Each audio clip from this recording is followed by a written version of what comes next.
The Deep End team acknowledges the traditional owners of the lands on which we work and live, pays respect to elders past, present and future, and recognises the importance of Indigenous knowledge to informing public debate.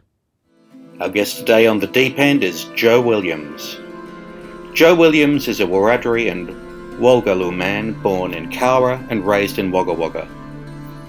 He played for the National Rugby League, for the South Sydney Rabbitohs, Penrith Panthers and Canterbury Bulldogs before moving to professional boxing in 2009. He is a two-time World Boxing Federation World Junior Welterweight Champion and won a World Boxing Council Asia Continental title. After a traumatic suicide attempt in 2012, he dedicated his career to helping people who struggle with mental illness. He was named the 2015 Wagga Wagga Citizen of the Year for his committed work in mental health and suicide prevention. His excellence in this field has also been recognised through a Suicide Prevention Australia Life Award in 2018 and an Australian Mental Health Prize in 2019. His book, Defying the Enemy Within, published by HarperCollins in 2018, addresses these issues. He completed a graduate certificate in Indigenous Trauma and Recovery Practice at the University of Wollongong in 2019, and this very week became the very first PhD candidate in Indigenous Knowledge in the University of Melbourne's Indigenous Knowledge Institute. Joe is also an Adjunct Associate Professor in Psychology at the University of Queensland.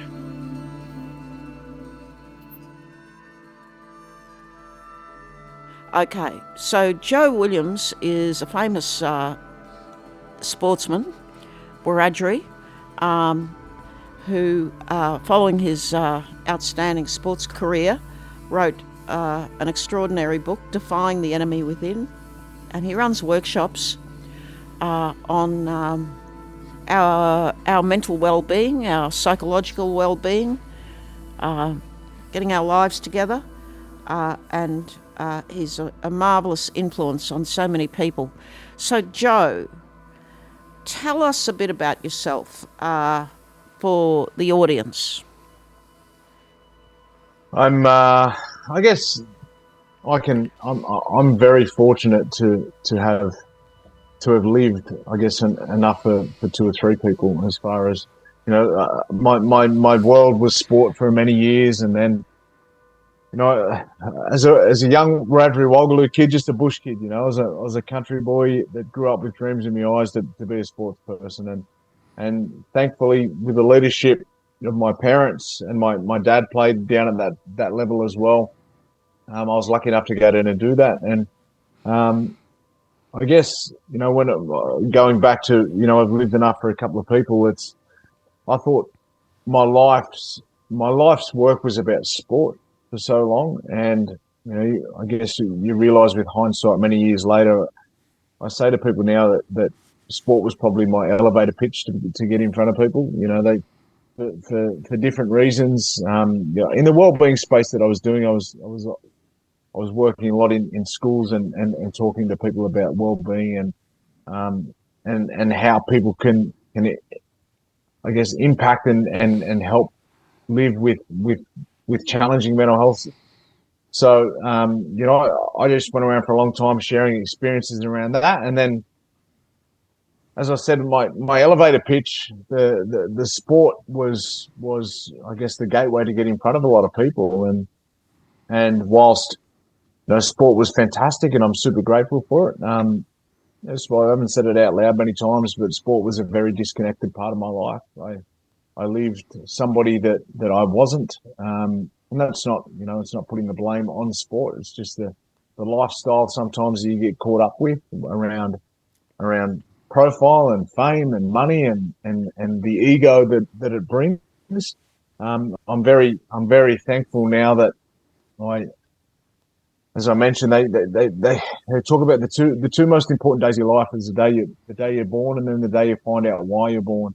I had to go through the lifestyle of sport to go through my own mental health challenges to the absolute depths of depth, and which from that built many tools to be able to live and operate in what I do now, and that's going around the country and helping young people understand their mind and helping teachers and executives understand people that they work with or work for. And it's life is about journeys, and I've been lucky to have a few of them. I'm now I guess I educate different people about how they feel, but heading into different directions again. You think for a long time I thought my life was about sport, and then it was about well-being and helping people, and getting me, I guess, a couple of years ago now with the pandemic, I started to get the itch to study again. So I'm heading down the path of studying. So always just trying to improve the different knowledge sets that I have to be able to help educate and help people to understand themselves a little bit better, to be able to interact with people the best way they can. So before we get into the immediate path you're heading in now, you also took the time and made the commitment to do that graduate certificate in Indigenous trauma as well, didn't you? What brought you into that, and what did you learn from it? Well, I was always in communities talking about mental health and mental illness and the challenges that we're impacted by with suicide and the different social emotional well-being challenges that we have as First Peoples. And there's a brilliant mentor named Auntie Judy Atkinson. And Auntie Judy always said to me, she goes, "Joe, you've got to do this course." She said, "I know that the course, it will help you in different ways to understand what it is that one you may experience or other people experience." And it was actually on the back, Aaron, I was a keynote at the World Indigenous Suicide Prevention Conference over in Aotearoa in New Zealand. And the buzz around the room was different there. It was in Australia, it was all about mental illness and medication and the way that we've got these I guess hereditary illnesses that we're born with and the narrative at that conference was very different. It was all native peoples, all Indigenous peoples, First Peoples from around the world, from different countries, from all parts of the globe. And what they talked about was a very different narrative. They spoke about the impacts of trauma on the mind and the brain and the body, and how that has been a direct result from the change of lifestyle due to colonization. And it just intrigued me, and I started to go down that path even more, started to study about it, and then the pandemic took me down the rabbit hole of learning more and more about that. And I guess it's taken me to who and where I am now. Whilst I said, I thought my life for a long time was about sport. Now it's about helping people, helping them to understand their own mind, but also further education as to what that is now, and further research as to start to talk about a new narrative that we need to talk about in Australia and around the wellbeing space. And you are quite sought after as a consultant, trainer, public speaker in this space, aren't you? You've actually talked about this in different places in the world, not only Australia. Yeah, I've been lucky to I was based in the US in 2015-16. Half the year I'd sort of be over there for a number of months, and then back out here in Australia and just touring all around the place. And it was on the back of a conversation with a pretty special old fella named Uncle Paul Gordon, and he said he was actually at my house on the day when I was ringing home, and he said, "I want to ask you a question, brother." He said, "Who's got the highest suicide rates in the world?" I said, "That's an easy one. We do." He said, "What the hell are you doing over there? You've got a responsibility with your mob back here."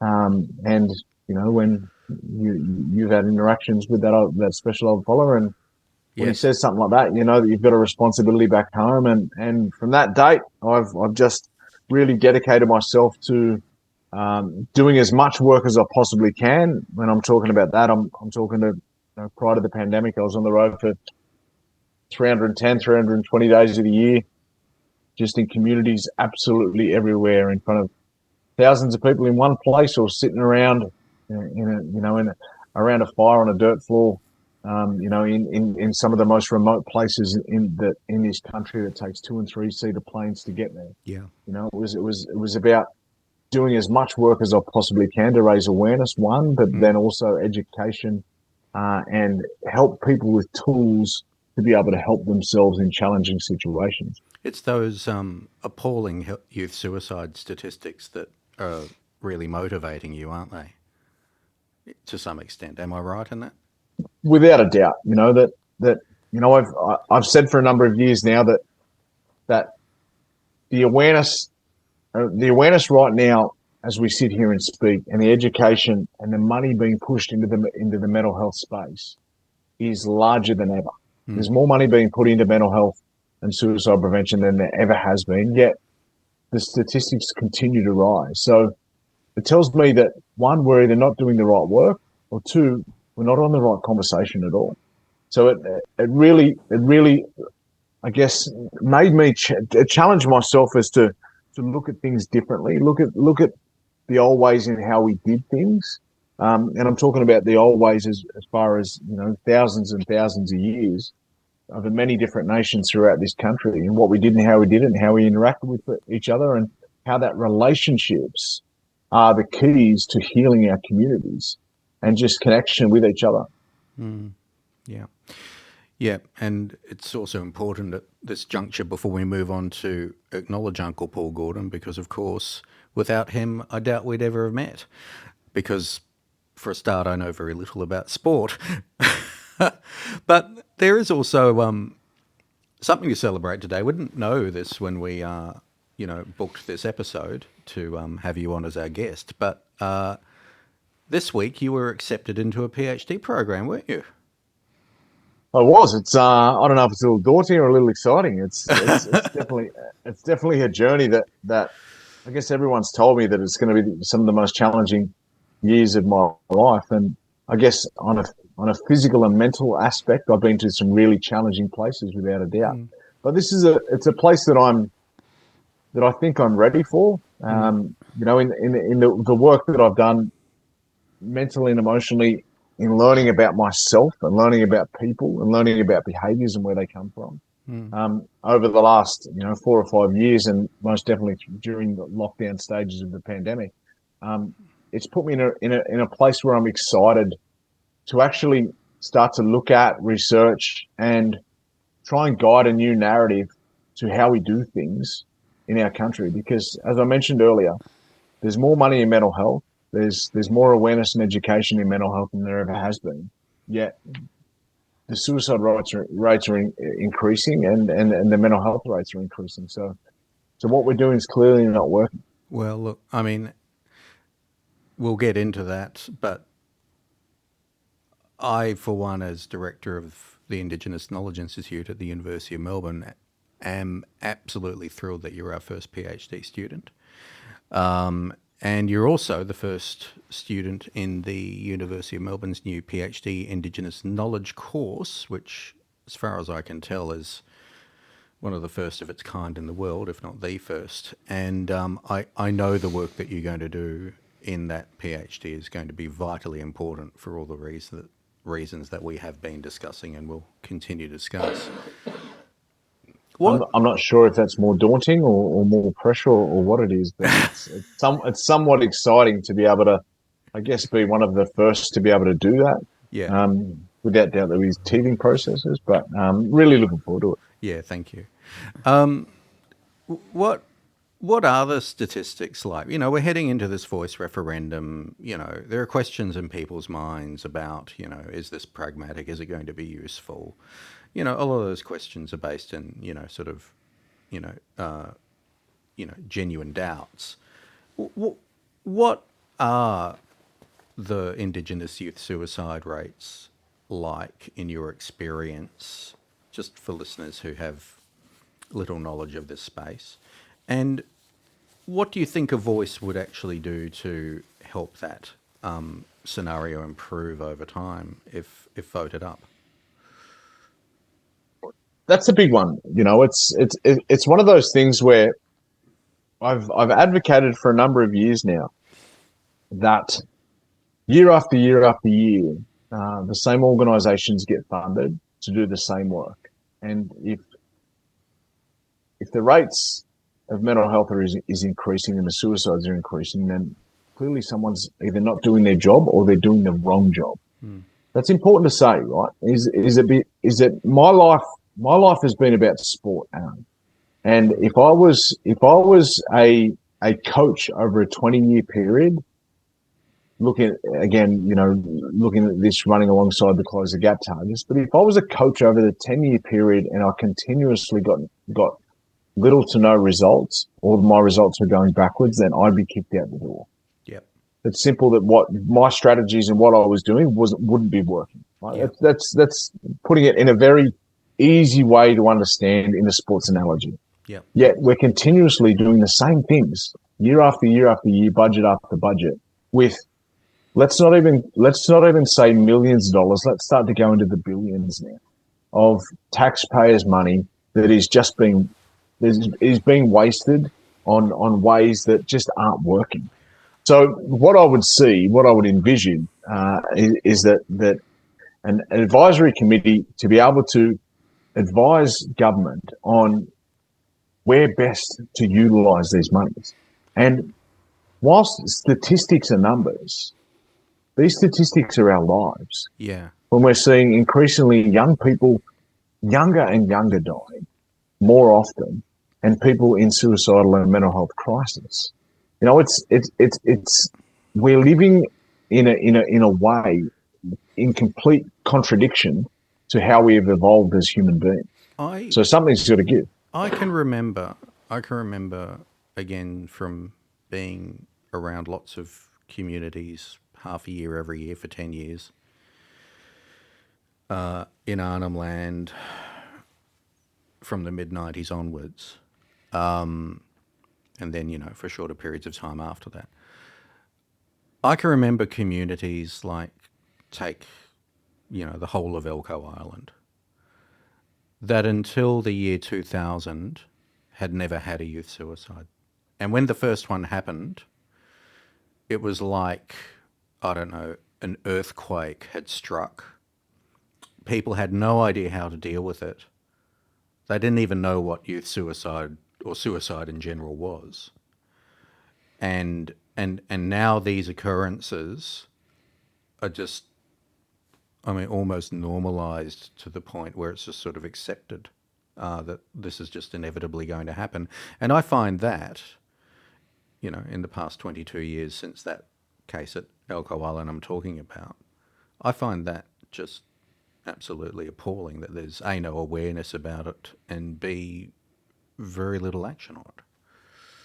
Well, it takes me to a conversation that I had with that special old man that we know, Uncle Paul Gordon, and he was sitting out on country out the back of Brewarrina around a fire, and he said, "It's brilliant work that you're doing, brother. I see the work that you're doing, working with the people all over the country, but I want to challenge the narrative of what you're talking about, one, but also what you're being told." And I say this with the utmost respect to the people in this space. He said, "I don't believe it's your mind that's sick." He said, "I don't believe you're mentally ill, because I don't believe it's your mind that's sick. I believe that you're spiritually ill. It's your spirit that needs healing. And you can't heal your spirit inside four walls. You've got to get out on country. You've got to start to learn about country. You've got to start to learn and listen to country and start to understand just who you really are as a Wiradjuri and Wolgalu man."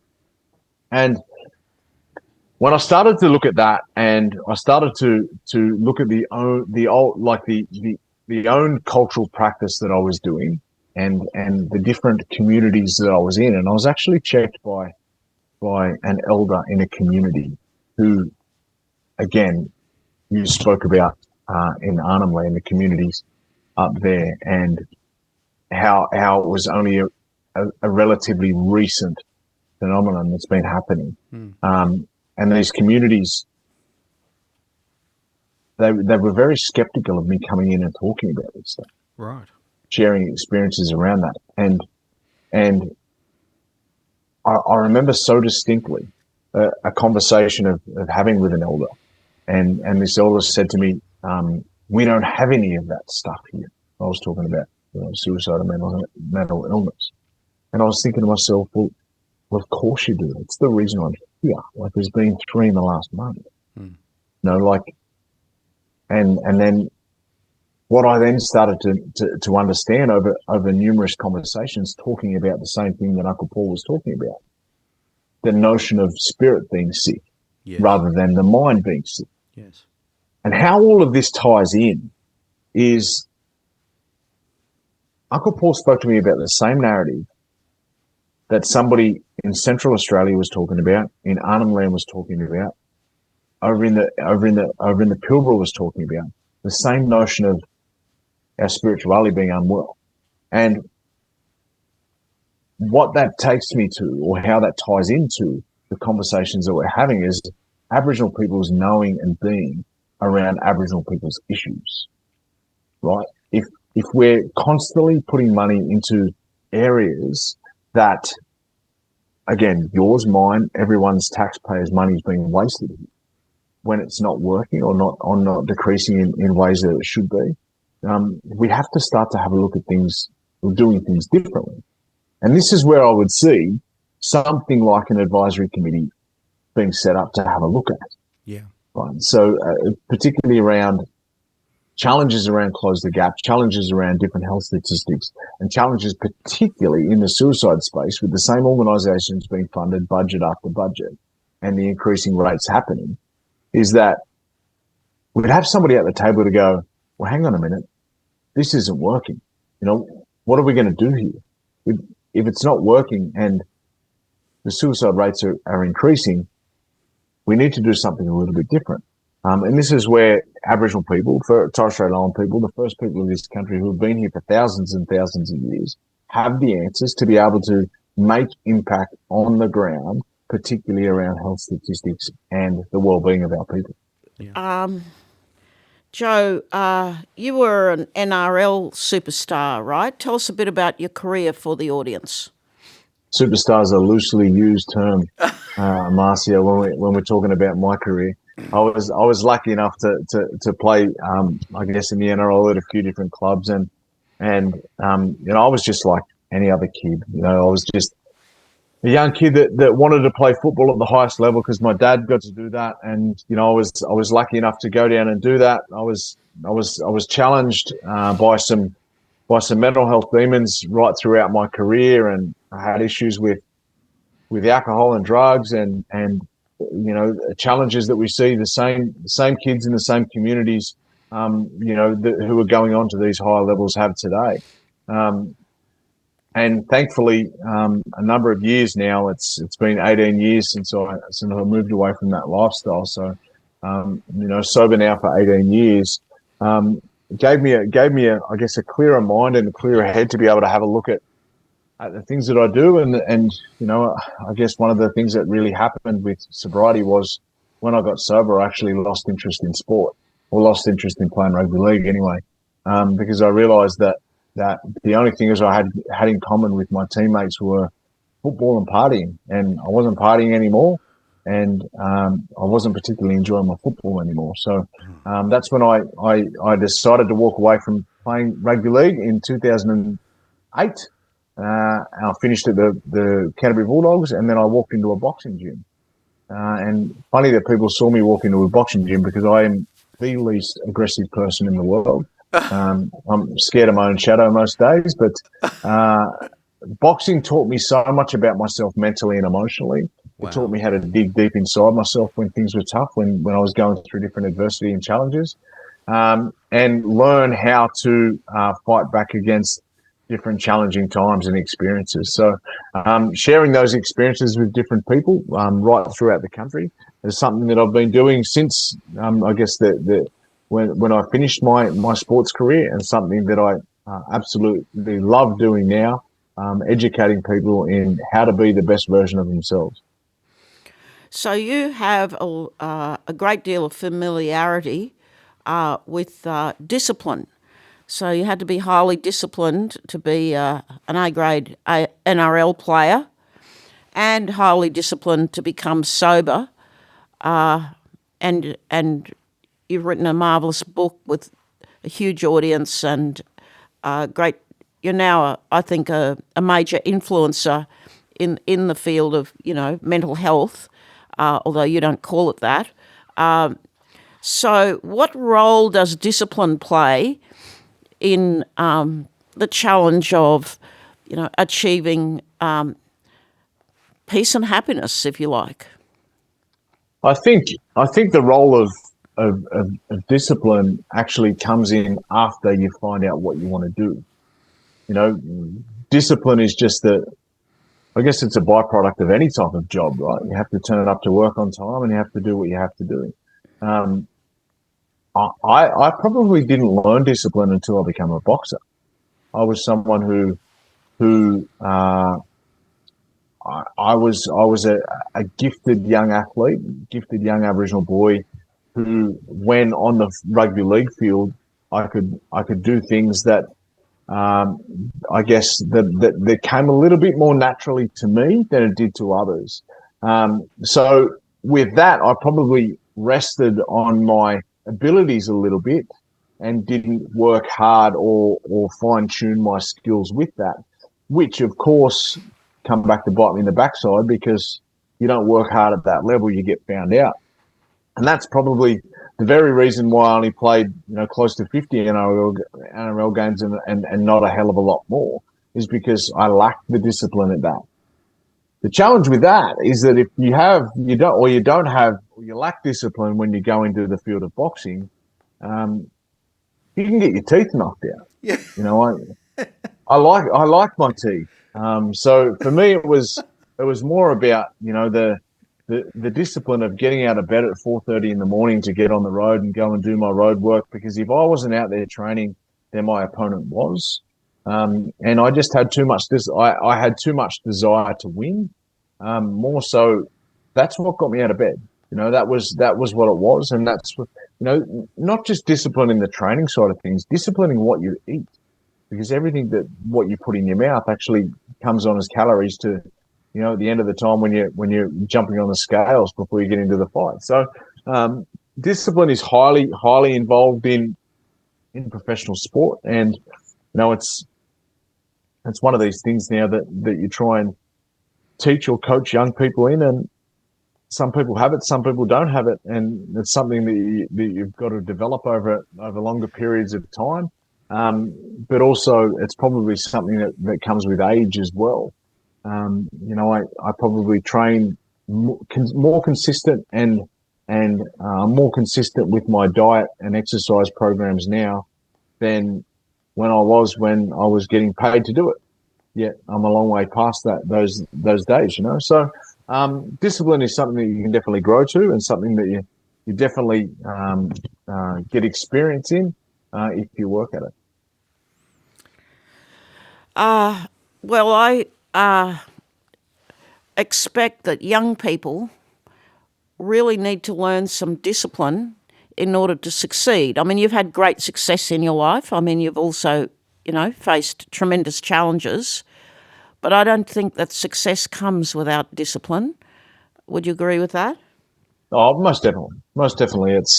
You've got to have some type of discipline. Whilst I can sit here and say that I didn't have a great deal of discipline, I still had the discipline to be at that level.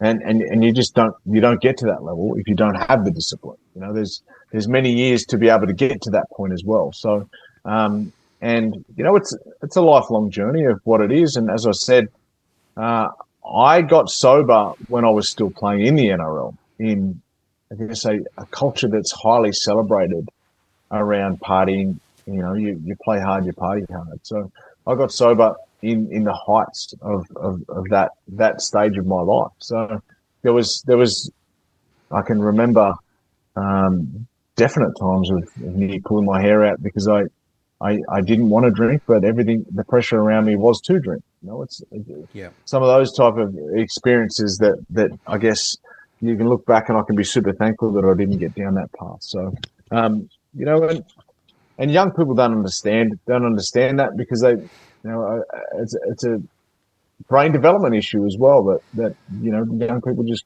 play what's in front of them. They don't have the consciousness at the moment to be able to make decisions with foresight as to what may happen.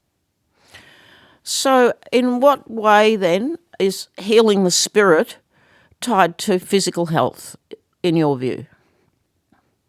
Well, I think it's all interrelated around our social and emotional well-being as to who we are as people. And you look at deeply spiritual people around the world, people who are deeply spiritually connected, usually, I'm not saying always, but usually live a much more peaceful and fulfilling life.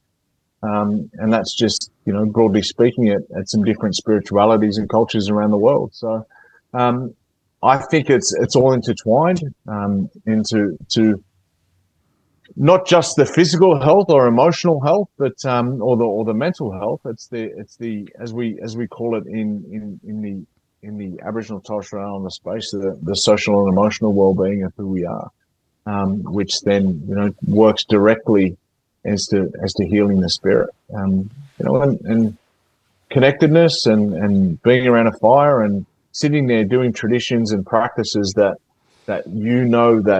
for thousands of years have been done the same way is something incredibly special when you can sit down and connect to that. So you've worked with young people in your workshops, young Indigenous people. Tell us about how what you have to teach works for young people to help them have a healthy and satisfying life. Well, some of the biggest challenges is that who we are today and the way that we are living isn't actually healthy for who we have evolved to become as human beings. We sleep less than we have ever slept. We exercise less than we move less than we have ever moved, and we are more disconnected than we've ever have been. So a lot of the narrative I speak to young people is just get around people, connect to people. When parents, I get calls off, multiple parents each week saying, "Hey, what can I do for my son who's isolated, who doesn't want to be involved in family activities, he doesn't want to hang out with their friends, doesn't want to do sport?" I say, just get them around people. When you start to get around people, you're taking the energy off each other, and you start to interact a little bit better. One of the biggest things as well is to make sure we keep our faces away from screens. As I said, we sleep less than we've ever slept before. We work longer than we ever have. One of the biggest things that I advocate for is a 9-day fortnight, a 9-day fortnight away from so people can start to reconnect with their family and their loved ones and start to connect and build stronger relationships. So what goes wrong in family relationships to cause young people to get themselves into so much trouble? What's your observation? In my observation, Marcia, it's been the way that we live. Our family unit isn't anywhere near as connected as it once was. There's so many families that the old sitting around the kitchen table and debriefing the day. There's so many families that don't do that. There's mums and dads, if we are lucky. There's many family homes with only the one parent or caregiver in the household, and if it's their actual parent, because of the disconnection and relocation and removal of young people out of direct families as well is a huge challenge. But the disconnection of who we are and the narrative that is truly harmful for kids and the generations that we're raising. We're spending more and more times with our face buried in screens and less having conversations with each other around the important things that go on in each and everyone's day. So I'm out there always trying to educate parents to talk about the importance of connecting with each other, the importance of making sure that we're doing the right things physically and emotionally with and to each other in communities. Because unfortunately, I don't think we've seen the height of what it's going to get to as far as the social and emotional well-being goes of people. I think it's going to get a hell of a lot worse before it starts to get better. Yeah, this is actually something that, as this podcast continues into the future post-referendum, I think we need to be talking about a lot more often. There's a social media aspect to it. There's a screen time aspect to it. As you say, we've got more money going into healthcare than ever before, but mental health doesn't seem to be improving. So, these seem to be wicked problems to me that a lot of people are talking about and trying to unpack. It's something that, we will no doubt come back to you to come on the program and talk about into the future. One of the biggest challenges that we're seeing at the moment, Aaron, as well, is that the people that I'm talking to in communities in and around the place, whether it be just on the street or whether it be passing in communities everywhere that I go, is that the challenges that the current day of what the referendum is bringing out for Aboriginal and Torres Strait Islander people. Yeah, what's your take on that? Yeah, what's your take on that? Yeah, the cultural load. The cultural load that is having on people is just, I've said it out off air, and I'll say it again on air. It's a completely unsafe space for us at the moment. A lot of us, because not just physically, with the attacks that we're seeing happen with people in and around communities, the attacks online and the racism that people are copying, and the mental load that it's just wearing down, and it's just, as we say, like, I guess in the Western world it's called vicarious trauma, but in our terminology we say that it's an attack on our spirit or our spiritual well-being. So the burden of that has been. I've seen it being quite challenged. A lot of people have been quite challenged by it.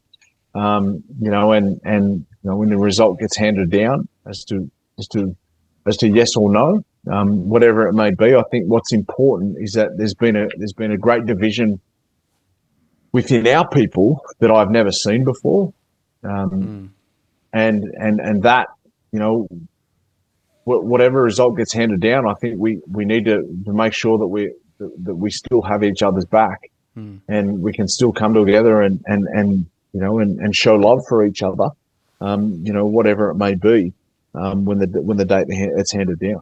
But you've noticed that changing very recently, haven't you? That more and more people in Aboriginal communities are actually coming out and saying yes.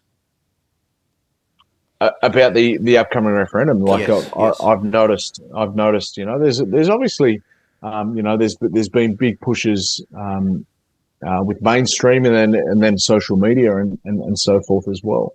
I won't lie. In the beginning, I was a no.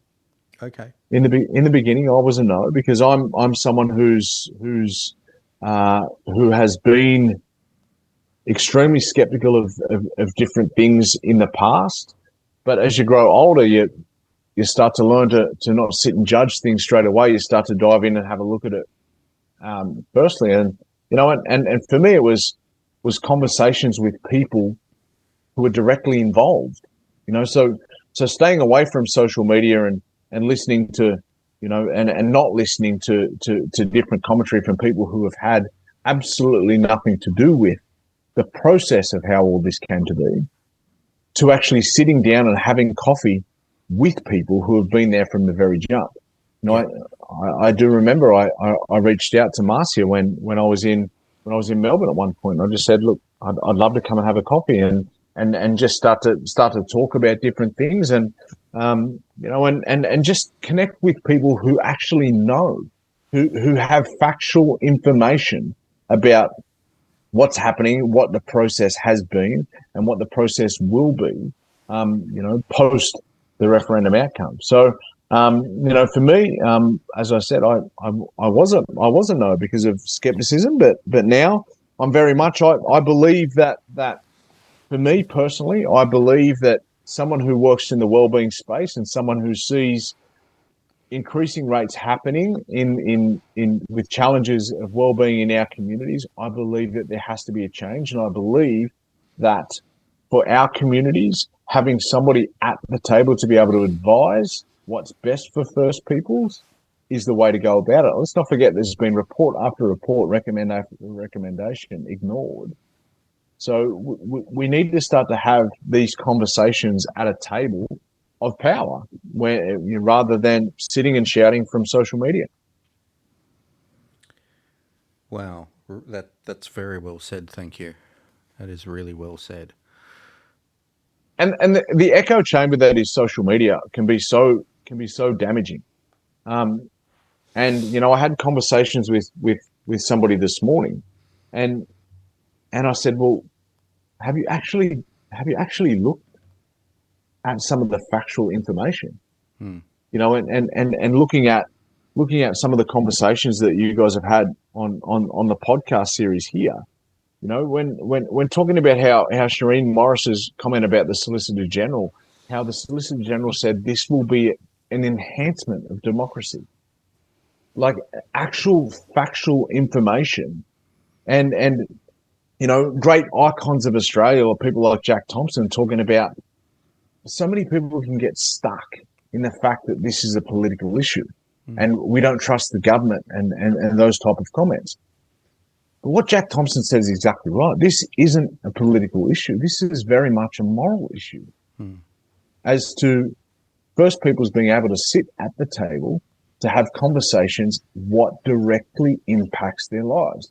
Now, in this country, we are dying more than anyone else. We are being locked up more than anyone else. We are dying more often than anyone else, and we're dying younger than anyone else. So wouldn't it be right and fair and a moral, you draw on people's moral compass to say, well, surely people get to have a say in how that impacts them. I say to people all the time, if I walk into your household and tell you how to live and tell you what to do with your kids and how to do it, of course you're going to tell me, no, it's not going to work, Joe. Yet continuously that happens with the Australian government in what we do with the First Peoples of this country. And as I said, somebody who's worked in the wellbeing space for a number of years now, somebody who's studied in the wellbeing space, and then somebody who go on to higher education and further education around this, in doctorate studies, it's only going to get worse. It's only going to get worse if we don't start to change things. This is why I believe it's vital to have a conversation or have people to be able to advise government on what works best. And also, let's call it what it is, hold government to account when they don't listen to what's happening with our community. So, Joe, one thing we always ask on this program is if you were talking to somebody who is a no voter or undecided, what would you say to them about the referendum question? Being a yes voter yourself, what would you say to persuade them to vote yes? Well, I think words are important, Marcia, and I won't ever say anything to persuade anyone, because I believe that people should be able to make their own decision, but let's make the decisions on the right information. And just some of the information I'm seeing out there is just blatant lies around what's happening as far as let's call it misinformation, let's call it deliberate untruth. What I do say to people is that there is more money going in to Aboriginal health and wellbeing than there ever has, yet across almost every target, it's going backwards. So something's got to change there. And that comment around, if I walked into your house and told you how to live, you're going to tell me, shut up, Joe, you have no idea about how we live. Well, that's what's been happening here for 200 years. The most important thing I've been saying to people is that I believe Australia right now is the most progressive that it's ever been. Right? Whilst we've still got a hell of a long way to go, I believe Australia right now is the most progressive that it's ever been. And in line with the way that our old people talk and the way that our old people think around doing things 5 and 6 generations ahead, I won't be voting for the impact that I will see now. I'll be voting for my great grandkids, because I believe that whilst Australia right now is the most progressive it's ever been, I believe it's on a trajectory to get even better. And it's going to be the kids and the grandkids of me that is going to have the education, is going to see what's right morally in our country and be able to advise different people on what's right and what's wrong, rather than being steeped in bias from the generational discourse that's been said and done for generations above us. I believe this country is on a pathway to progression. We're not there yet, but we're headed the right way. And the benefits, I believe, will be incremental over many years with the outcome of yes for this referendum. That's profound, Joe. Thank you very much. Welcome to the University of Melbourne. Yes. I'm a little daunted, but I'm excited to get dancing. I can't wait to go.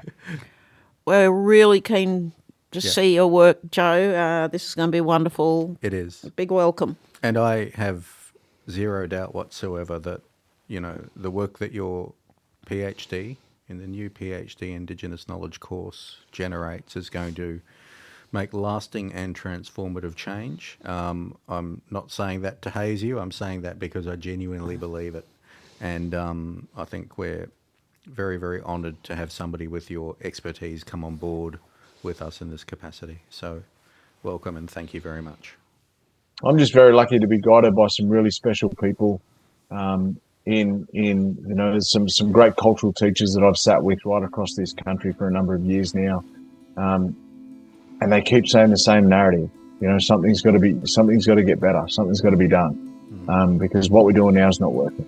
And the study that I'll be looking to do and the research that I'll be looking to do is looking to prove that as to what we did worked and what we're doing now isn't working.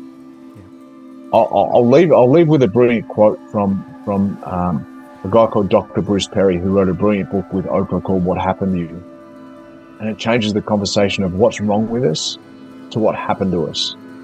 And Dr. Perry, in talking about the impacts of colonization to Indigenous peoples right across the world, he said, how ironic that the people who have been most marginalized throughout the world will be the people with the very cultures, informations to be able to heal our modern woes.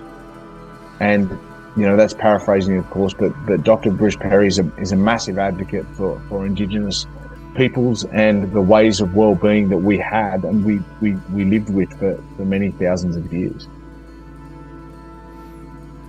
Thank you.